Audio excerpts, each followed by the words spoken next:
Our God has made no distinction in any nation. Narrow-mindedness or hard-heartedness has no place in human relation. The ethos of the Ahmadiyya Muslim community is summed up in our motto, love for all, hatred for none. It is our firm belief that we must work together for greater cause of peace, putting aside our minor differences. I'm sure that we can achieve unity without disarray, diversity without division, and be one world community without hatred, oppression, poverty, and war. With these thoughts and hopes, I welcome you tonight to this Peace Symposium. Thank you very much.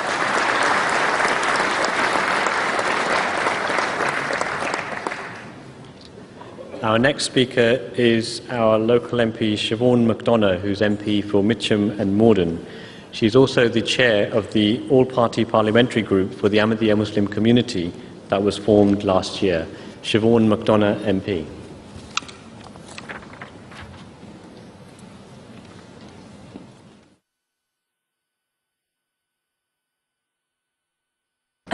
Thank you, Fareed, for that introduction. Let me say how pleased I am to be speaking here today, and that it's a particular honour to be in the presence of His Holiness Hadrat Mirza Masroor Ahmed. Assalamu alaikum. It may surprise you to hear this, but in my world, the political world, tolerance is a very debatable concept. Politically speaking, there are always limits to tolerance. Immigration is a classic example. So time and time again, surveys show that the UK is actually a very tolerant community in comparison to others. We are happy to live in areas with other racial, ethnic or faith groups, and we have more tolerant views to Muslims than many other countries. But when it comes to immigration, we are less welcoming. Tolerance is conditional. The British believe that immigrants need to earn the right to stay, and that immigrants should be made to learn English. Thus, the subject of immigration, if you like, manifests a reoccurring issue with the concept of tolerance. Should there be any limits? There are no easy answers. On the one hand, the argument is straightforward. Tolerance is about allowing diversity and difference to exist.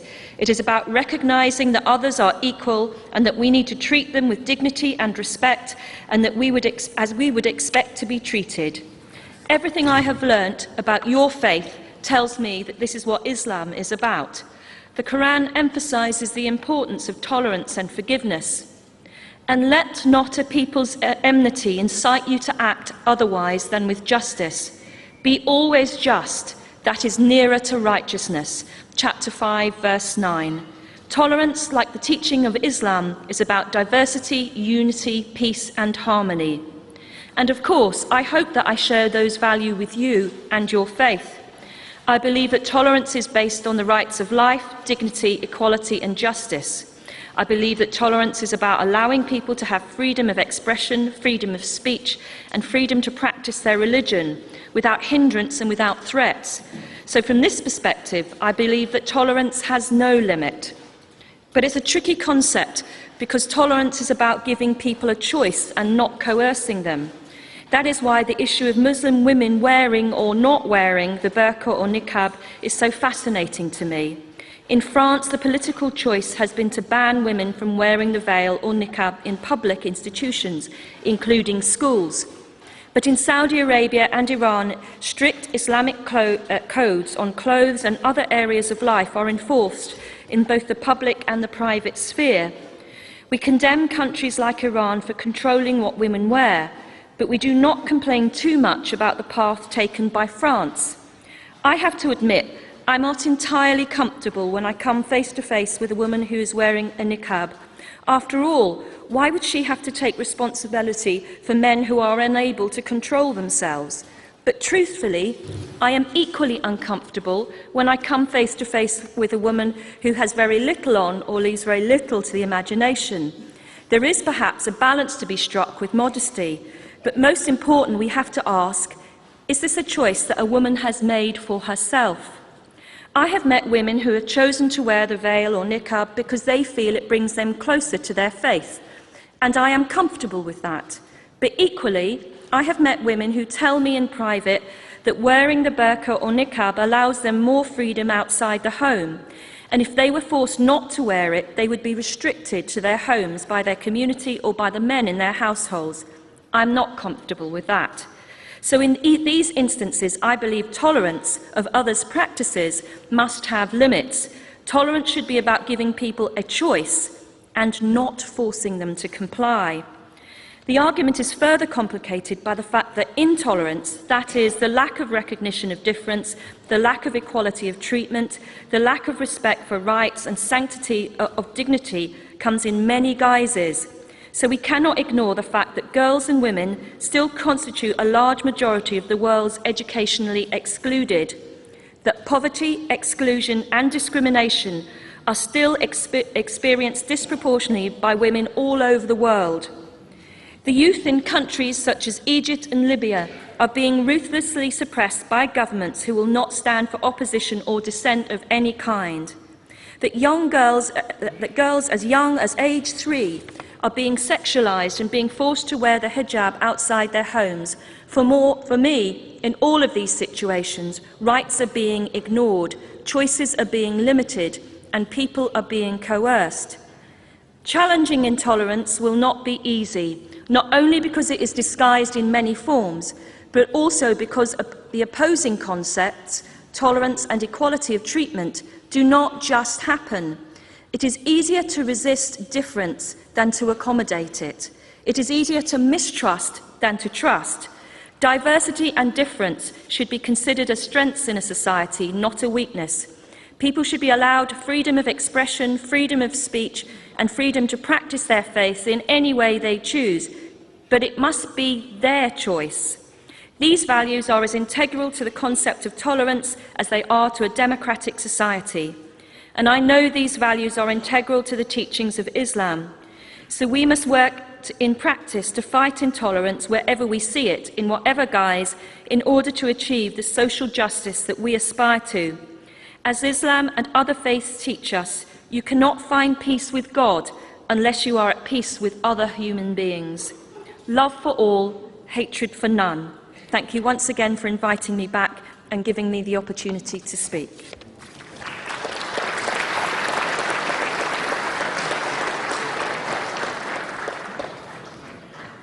Our next speaker is Lord Avebury, a Liberal Democrat peer, a long-standing campaigner of human rights around the world and a very close friend of the community. Lord Eric Avebury.